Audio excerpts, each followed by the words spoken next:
அப்படி ஒரு அழகாக இருக்கிறார். 16 வயது பருவ பெண்ணாகவே மாற்றி இருக்கிறார். ஏன்னு சொன்னா பெண்கள் அழகா இருப்பது பருவத்துலதான் அழகா இருப்பாங்க.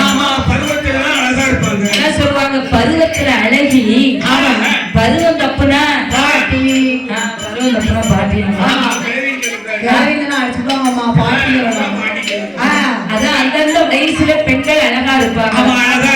அதான் 16 வயது பருவ பெண்ணாக மாற்றி என் பெருமாள் கோபால கண்ணனும் தாலி தவிர பீலி முதல் தங்க நகையால் அலங்கரித்து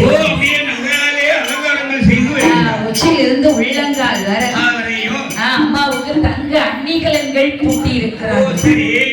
மாட்ட வேண்டியதை மாட்டி பூட்ட வேண்டியதை பூட்டி பெண்களுக்கு ஆள் பாதி அலங்காரம் பாதின்னு சொல்லுவாங்க.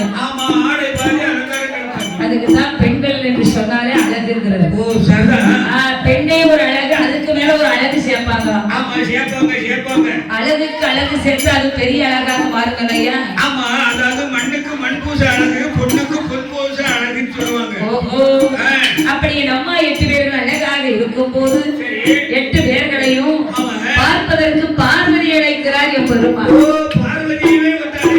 அப்ப பார்வதா தேவி ஆகப்பட்டவர் வந்து நின்று தாயான உச்சினி மகால 8 பேரையும் பார்க்கிறார். பார்வதி உச்சினி மகாலி அவ பக்கத்துல இருக்க முத்தாரம்மா, அவ பக்கத்துல இருக்க முப்புடாதி, அவ மாரியம்மா, அவ காளியம்மா, அவ வடக்குவா செல்வி, அவ சந்தனமாரி, சடமாரி, காந்தாரி, கனகதுர்க்கை, பத்ரகாளி. 8 பேரும் எப்படி இருக்கா பாத்தியா?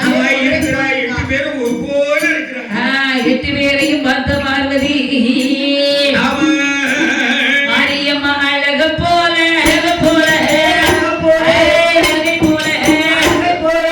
மாநிலத்தில் ஒருவர் இல்லை, மாநிலத்தில் ஒருவர் இல்லை,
போயிட்டே இருக்கு. அவர் பாட்டு படியாக்க போறாரு, எந்த நேரம் வராரு, எந்த நேரம் போறாருன்னு தெரியாம இருக்கிறாரு. முன்னெல்லாம் பகவான் சீக்கிரமா வந்துருவாரு.